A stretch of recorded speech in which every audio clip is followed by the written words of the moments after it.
आजसू के बैनर तले आदिवासी महासम्मेलन का आयोजन किया गया। इस कार्यक्रम में पार्टी प्रमुख सुदेश महतो ने राजस्व ग्राम प्रधानों को सम्मानित किया। मौके पर सुदेश महतो ने कहा कि वर्तमान सरकार अपने 3 साल के कार्यकाल में एक भी विकासात्मक कार्य नहीं कर पाई है। सत्ता में आने से पहले किए गए अपने वादे स्थानीय नीति को भी लागू करने में यह सरकार विफल साबित हुई है। आजसू प्रमुख ने क्वालिटी एजुकेशन पर भी जोर देते हुए कहा कि युवाओं को योग्य बनाना ज्यादा जरूरी है। पूरा एक बहुमत की सरकार इस राज्य को दिशा नहीं दे पाई, दिशा देने में सफल नहीं हुई, यही कहेंगे।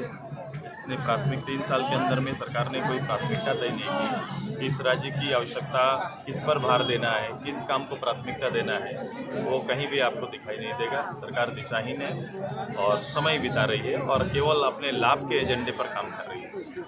आप शिक्षा पर बात किए, अगर आपकी सरकार आती है तो फिर मेरा फोकस है पूरा ये सर किसी भी कोई भी डेवलप कंट्री के बारे कभी भी अगर आपको अच्छा ना लगे, इनको अगर अच्छा ना लगे कि मोदी जी हमको पसंद नहीं है, तो ये किसी डेवलप कंट्री के बारे कल्पना कर सकते हैं। अपने यहाँ पर छोटे छोटे स्टेट जो हैं उनके बारे कल्पना कर सकते हैं, वहाँ देख सकते हैं लिटरेसी रेट किस रूप पे आगे बढ़ा है। जब तक समाज में हमारे खासकर आदिवासी गरीब परिवार, ओबीसी परिवार को यदि उनके बच्चों को हम बेहतर रूप से क्वालिटी एजुकेशन नहीं देंगे, ये जनरल ये घिसा पिटा पढ़ाई को पढ़ाई नहीं बोलते हैं, बेहतर शिक्षा की व्यवस्था गांव में जब तक नहीं करेंगे, बच्चे आगे नहीं आएंगे, कंपटीशन के लिए तैयारी नहीं कर पाएंगे, तब तक हमारा प्रदेश को आगे बढ़ने की कल्पना नहीं कर सकते। मुझे योग्य बनाना है, यहाँ के नौजवानों को योग्य बना कर देना है। अगर आप योग्य भी बना दिए तो अपना रास्ता ढूंढ लेते हैं। 60-40 नहीं चल तो अभी ट्रेन चल पड़ा है। वो सरकार ने ये जब बहुमत लेने से पहले जो कमिटमेंट किया था कि मैं आऊँगा, मैं प्राथमिकता मेरी रहेगी कि मैं स्थानीय नीति तय करूँगा, नियोजन नीति तय करूँगा, और उसने भी खुल के गला फाड़ के जोहार यात्रा निकाला, पहले भी बाद में भी निकाला। और आज जब वो नियोजन की बात कर रहे हैं तो फिर से वो प्रॉपर्टी हटाकर पुराने ई में चले जा रहे हैं, जिसमें कम से कम जो इन्होंने 32 की बात की थी, स्थानीय नीति के आधार पर हम काम करेंगे, नियोजन नीति उसके आधार पर बनाएंगे, वो कहीं नहीं बना रहे। तो निश्चित रूप से यहाँ के नौजवान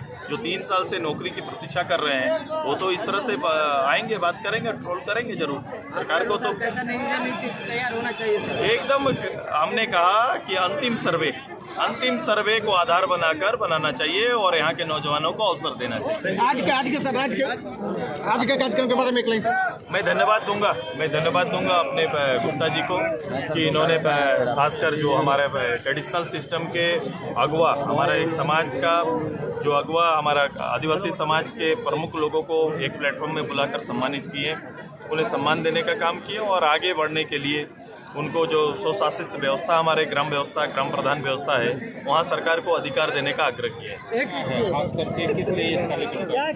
देखिए, झारखंड के बाद से अभी तक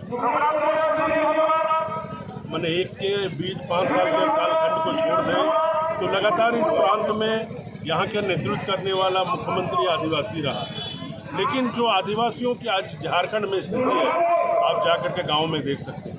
आज हमारा जहाँ तक जामताड़ा विधानसभा में आप इस नारायणपुर ब्लॉक को ही ले लीजिए, आज कोई भी आदिवासी गांव आप चले जाइए, पढ़े लिखे नौजवान है, रोजगार के लिए तरस रहे हैं। आज भी यहाँ पर झारखंड में न कल है, कारखाने हैं, कुछ नहीं है, रोजगार की कोई सुविधा है नहीं है, न नियोजन नीति बन पाई है, न इन नौजवानों को कोई रोजगार देने का काम किया गया। आज यहाँ के नौजवान, खासतौर पर मैं नारायणपुर के लिए विषय बताता हूँ, यहाँ के आदिवासी नौजवान मूलवासी लोग बाहर में पलायन कर रहे हैं और रोजगार के लिए तरस रहे हैं, भटक रहे हैं। वहाँ पर आए दिन कुछ न कुछ घटनाएं हो जाती है और वैसे आदिवासी नौजवानों का कोई देखने वाला भी नहीं रहता है।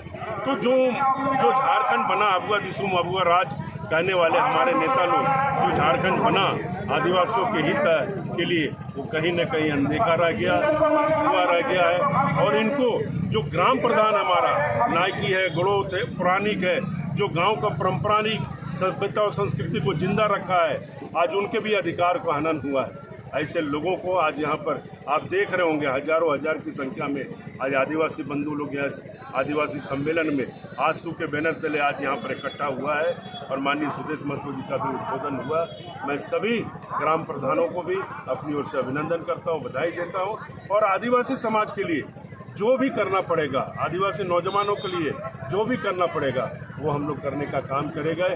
और अप्रैल महीना के बाद जो हमारे आदिवासी समाज में जो छठियारी होता है, जो गरीब बच्चे हैं, छोटे छोटे बच्चे हैं, लड़कियां हैं, क्योंकि आदिवासी समाज में एक नीति है कि अगर छठियारी नहीं होता तो शादी नहीं हो सकता, लेकिन ऐसे बच्चों का गरीबी के अभाव के कारण छठियारी नहीं हो सकता क्योंकि बहुत ही महंगा चीज़ पड़ता है। तो ऐसे बच्चियों को, ऐसे लड़कियों का हम अगले महीने से छठियारी का कार्यक्रम चलाने का बीड़ा उठाया है और निश्चित तौर पे इनके लिए जो भी करना पड़ेगा इस आदिवासी समाज के लिए उसको करने का काम हम करेंगे।